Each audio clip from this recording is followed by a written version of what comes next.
Good Moto morning, beautiful people. Welcome to Kraken's Garage. I'm your host, Eric, and on today's episode, we're doing part 4 of Anne's excellent adventures.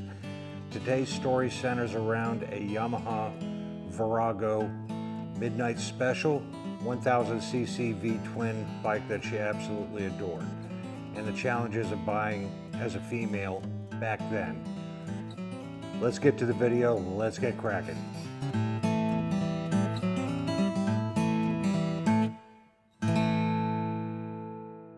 That was the Virago. Okay, the Yamaha Virago 1000 Cruiser. I have no recollection of selling that Heritage, but I must have. It was not damaged by the accident. I think maybe it broke off a passenger peg or something that was not important. And I rode it home. And I kept the bike for quite a while, but I was moving through bikes pretty regularly because I was interested in everything and I was learning everything. And financing a bike was a problem. Financing anything for women at that time was a problem.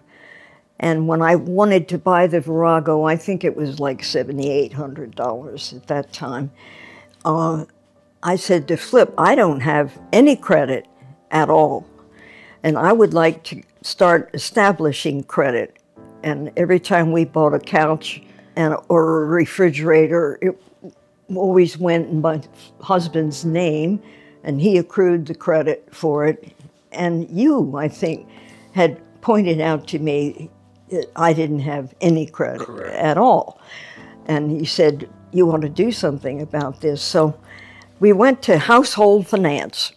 Didn't want to go to a bank. Went to household finance. I must have thought I'd get a better deal there, or had a better chance of making a loan. Better chance, yes, but at a higher interest rate. At a higher interest rate.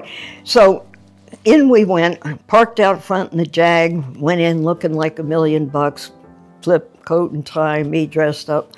And I said, you know, I want to buy a motorcycle, and this is what it's going to cost, and I want to borrow the money. And he said, why? And I said, I could pay for the bike. We could pay for the bike right now, cash. But I want to build some credit, and I want to make payments to you and develop, you know, the situation. And he looked at me and he said, Mrs. Johnson, I have to get your husband to sign for this loan. And I said, suppose I was a widow and he was dead, and I drove up in that nice Jag out there, and I parked and I came in and I said, I have, you know, bank account here and I have this and that, and I want to make a loan. What would you say to me then? And he said, well, Mrs. Johnson, is your father still alive?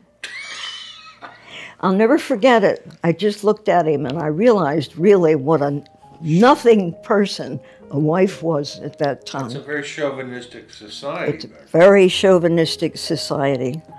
So we ended up going to Great Western, who would make the loan.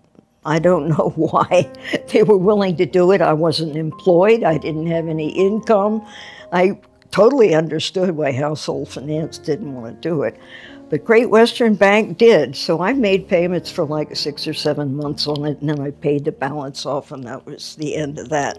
But I got my leg in the door with somebody getting reporting on my payment record.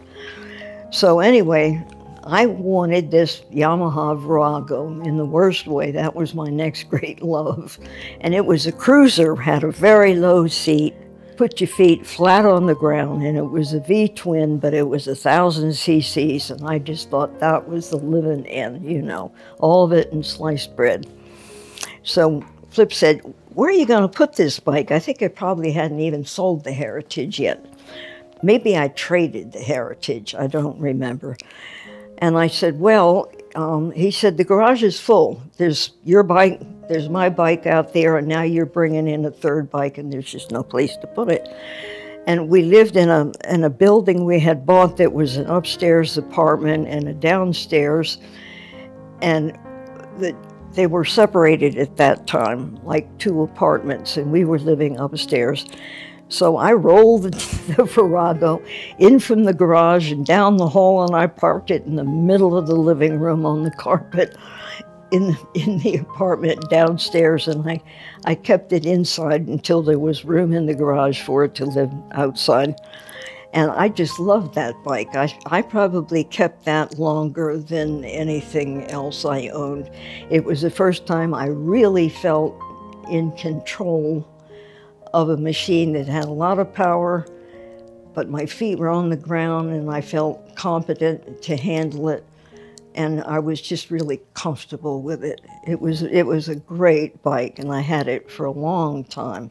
Ann and I wish to thank each and every one of you for the wonderful comments. They are very heartfelt and pleasant to read and encouraging as she kind of puts herself out there on YouTube globally at 90 years old. To say the least, that's a little out of most people's comfort zone. So we appreciate the support that we're getting on this series. We both hope you enjoyed it.